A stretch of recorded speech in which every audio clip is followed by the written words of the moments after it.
Get The air in the out! 80th floor boardroom overlooking the Seattle skyline didn't just feel cold, it felt expensive. Chris Park, the youngest CEO to ever head the Park global empire, didn't even look up from his crystal glass of whiskey as the heavy doors groaned open. He was busy staring at a digital ticker that showed his net worth climbing by the second, oblivious to the woman entering behind him. Elizabeth Reed didn't walk like a woman who scrubbed floors for a living, even though she was wearing the faded blue denim of the night shift cleaning crew. She moved with a rhythmic, predatory grace, her heavy industrial mop bucket trailing behind her like a silent witness to his arrogance. Chris finally turned, his eyes narrowing as they landed on the black woman who had been a fixture in his peripheral vision for 3 years. To him, she was just part of the furniture, a human tool designed to erase the evidence of his long nights. "You're late, Elizabeth," he snapped, the ice in his glass clinking with a sound like shattering glass. Elizabeth didn't stop mopping. She didn't even blink. The service elevator was delayed by the FBI agents entering the lobby. "Chris," she replied, her voice dropping his title with a casualness that made his blood boil. Chris froze, his hand tightening around his glass until his knuckles turned white. "What did you just call me?" he hissed, stepping toward her until the scent of his $1,000 cologne clashed with the sharp tang of her floor disinfectant. He didn't see the tiny, high-tech earpiece glinting beneath her curls, nor did he notice that she wasn't actually looking at the floor, but at the reflection of his computer screen in the window. "I've had enough of your attitude and your presence," Chris roared, his face contorting into a mask of pure, unbridled elitism. "Consider this your final moment in this building. You're fired. I want you out of my sight and out of Washington before the sun comes up." He expected a breakdown, perhaps a plea for her pension or a tearful apology. Instead, Elizabeth stopped moving. She leaned her mop against his mahogany desk, the desk where he had signed away the lives of thousands of employees, and reached into her pocket. "Make sure to subscribe and hit that notification bell right now, because the man who thinks he's a king is about to find out he's just a tenant," she whispered, her voice amplified by the hidden microphone on her collar. Chris felt a jolt of electricity shoot down his spine as the lights in the boardroom suddenly flickered and died. In the darkness, the only thing visible was the glowing red light of the security cameras, all of them swiveling to point directly at him. "What is this? What are you doing?" he stammered, his bravado evaporating like mist. Elizabeth reached up and pulled a hidden cord at the back of her denim shirt, the rough fabric falling away to reveal a tailored charcoal suit that cost more than Chris's entire wardrobe. "I'm not doing anything, Chris," she said, her voice now carrying the weight of a mountain. "I'm just ending the lease." The power surged back on, but the room had changed. Every monitor in the office was now displaying a single, terrifying image: Elizabeth Reed's face, captioned with the words "Chairwoman of the Board." Chris felt the floor drop out from under him as his phone began to scream with notifications.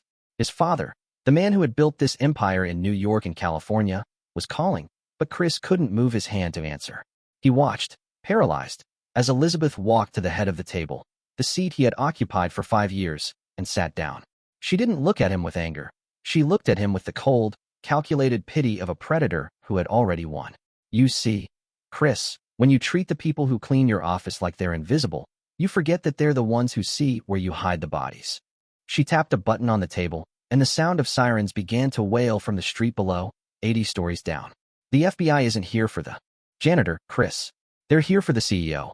He looked at her, his mouth hanging open in a silent scream of realization. He had spent years mocking her, stepping over her, and treating her like she was beneath his feet. He never realized he was standing on her stage. But that was only the beginning. The silence in the boardroom was louder than the sirens screaming below in the streets of Seattle. Chris stood paralyzed, his eyes darting from the glowing screens displaying Elizabeth's face to the woman herself, who sat in his chair with a calm that felt like a physical weight. He tried to summon the voice that had intimidated hundreds of executives, but all that came out was a dry, desperate rasp as he clutched the edge of the table. "This is a setup, a hack. Yeah, just a cleaner," he yelled, though even he didn't believe the lie anymore. Elizabeth didn't move a muscle, her dark eyes reflecting the flickering lights of the city she now owned, watching him fall apart in real time. "I wasn't just cleaning your floors, Chris. I was cleaning your data," she said, her voice a cool breeze in the middle of his fire. "Every shredder bin you thought was empty, every deleted file you left on the server, it all came to me." She leaned forward, the expensive fabric of her charcoal suit catching the light, making the blue denim rags on the floor look like a shed skin. The realization hit Chris like a physical blow to the stomach. He had been hand-delivering his own destruction to the one person he thought was too insignificant to notice. He scrambled for his phone, his fingers slick with sweat, desperate to call his lawyers in California or his father in New York, but the screen stayed black. "Don't bother," Elizabeth whispered, her smile not reaching her eyes. "I cut your access to the company network 5 minutes ago. You're a ghost in your own machine now." He looked at her, truly looked at her for the first time in 3 years, and saw the brilliant, calculating mind he had dismissed because of the color of her skin and the uniform she wore. What she said next changed everything. "The board didn't just elect me, Chris. They begged me to take over before your greed burnt this empire to the ground." Before he could respond, the heavy oak doors were kicked open, and 4 federal agents in windbreakers swarmed the room. Their weapons stayed, but their presence absolute. They didn't even glance at Elizabeth. They walked straight toward Chris, who was now backed against the glass wall, 80 stories above the abyss. "Chris Park, you're under arrest for corporate espionage and money laundering," the lead agent barked, the sound echoing off the marble. Chris looked at Elizabeth, a silent plea for mercy in his eyes, but she simply stood up and began walking toward the private elevator. "Make sure to subscribe and hit that notification bell, because the handcuffs are just the beginning of the debt he has to pay," she said to the camera lens in the corner, her voice steady and final. The elevator doors slid shut on his screaming protests, leaving him to the cold reality of the law. Elizabeth felt the hum of the machine as it descended, but her mind was already on the next move. She had the crown, but wearing it was going to be the real battle. And she wasn't done with the Park family yet. The private elevator descended in a silence so thick it felt like the weight of the entire building was pressing down on Elizabeth's shoulders. As the floor numbers ticked down toward the executive level in District of Columbia, she caught her reflection in the polished brass doors and didn't see a janitor or even a CEO. She saw a woman who had spent 1,000 nights scrubbing away the arrogance of others just to reach this single moment. When the doors slid open, the sound of frantic whispering died instantly, replaced by a vacuum of shock that sucked the air out of the room. 20 board members, the elite of the American tech world, stood gathered around a massive glass table, their faces as pale as the legal documents scattered before them. They had expected a crisis manager or a corporate raider, but instead, they were staring at the woman who had emptied their trash cans just 24 hours ago. Elizabeth walked to the head of the table, her footsteps echoing like a countdown, and didn't wait for an invitation to sit. "Gentlemen, I believe you've been looking for the person who bought out your debt," she said, her voice cutting through the tension like a surgical blade. A man named Chris, not the young CEO, but a senior partner from the Massachusetts office, slammed his hand on the table, his face flushed with a mix of confusion and pure elitism. "This is a joke, right? You're the night shift girl. Where is the actual representative of the Reed Group?" Elizabeth leaned forward, her eyes locking onto his with a predatory intensity that made him recoil as if he'd been struck. "I am the Reed Group, Chris. And unless you want me to start discussing the kickbacks you took from the construction firm in Washington, I suggest you take your seat." The room went ice cold as the senior partner's jaw dropped, his eyes darting to his colleagues to see who else was compromised. He didn't know the truth yet, but Elizabeth had spent years listening to their private boardroom chats while she buffed the floors just outside these doors. She knew every secret, every lie, and every weak point in their armor. Made the room as the CTA scrolled across the digital monitors behind her.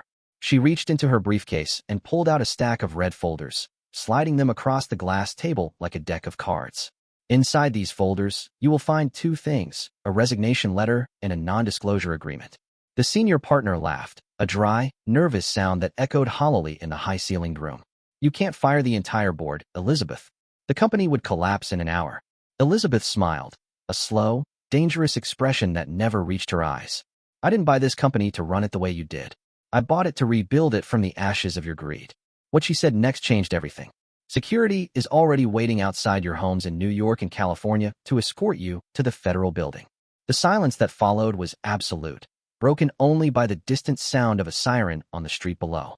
One by one, the board members looked at the folders, their hands trembling as they realized their reign was over. They had spent decades building a fortress of wealth, never realizing the person who held the key was the one they had ordered to clean the windows. But that was only the beginning of the purge. The boardroom was empty now, leaving Elizabeth alone with the ghosts of the men who had once looked through her as if she were made of glass.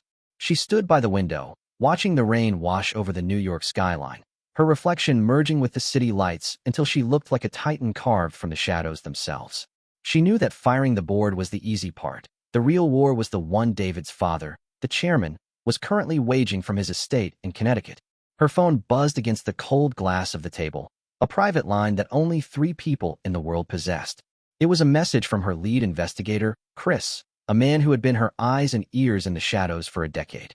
The chairman is moving the offshore assets to Washington, the message read.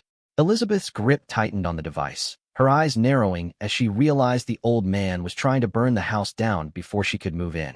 He didn't know the truth yet, but Elizabeth wasn't just a shareholder.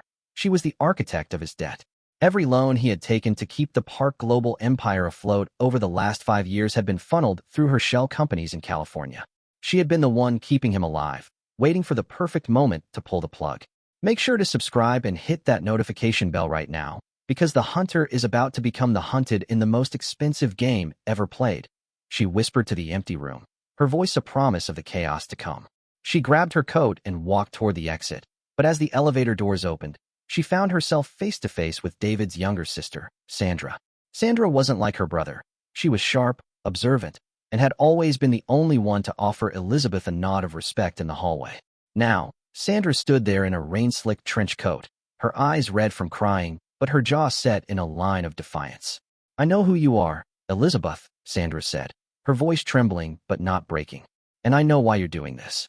Elizabeth paused, her hand holding the elevator door open. Do you, Sandra? Or do you just know the version of the story your father told you? Sandra stepped into the elevator, the doors closing them into a small, pressurized world of tension. You think my family is just a collection of monsters, but my father built this for us. Elizabeth turned to her, her expression softening just enough to be terrifying. Your father built this on the backs of people like my mother, who worked herself to death in your New York factories while he laughed about profit margins in Massachusetts. What she said next changed everything. I'm not here to destroy your family, Sandra. I'm here to reclaim mine. The elevator hit the lobby with a soft chime, and the doors opened to a sea of reporters and flashing cameras. The world was waiting for a statement from the new owner of the world's largest tech firm. Elizabeth stepped out, her head held high, leaving Sandra standing in the shadows of the elevator. The war had officially moved from the boardroom to the streets. But that was only the beginning of the reckoning. The rain in Connecticut was a cold, relentless needle that blurred the lines between the gray sky and the stone walls of the Park estate.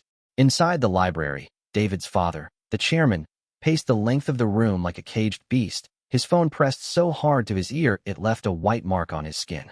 He had spent 40 years building a fortress of influence across New York and Massachusetts. But in 48 hours, Elizabeth Reed had turned his own walls into a prison. The news was everywhere. The Janitor CEO was the top trending story from Washington to California, and the markets were reacting with a volatility that was bleeding him dry.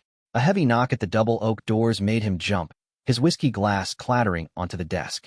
He didn't expect Elizabeth to walk in alone, her black trench coat glistening with rainwater, looking as if she had just stepped off a battlefield.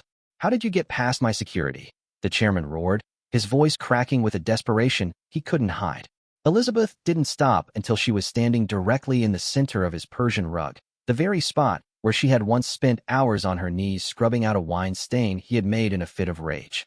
Your security is on my payroll now, Arthur, she said, her voice a calm, steady rhythm that made his heart skip a beat. They realized a long time ago that loyalty to a sinking ship is just another word for suicide. Arthur fell back into his leather chair, the air leaving his lungs in a sharp hiss. He looked at the woman he had treated like a ghost for years and finally saw the specter that had come to collect his soul. He didn't know the truth yet, but Elizabeth wasn't just there to take his money. She was there to take his name.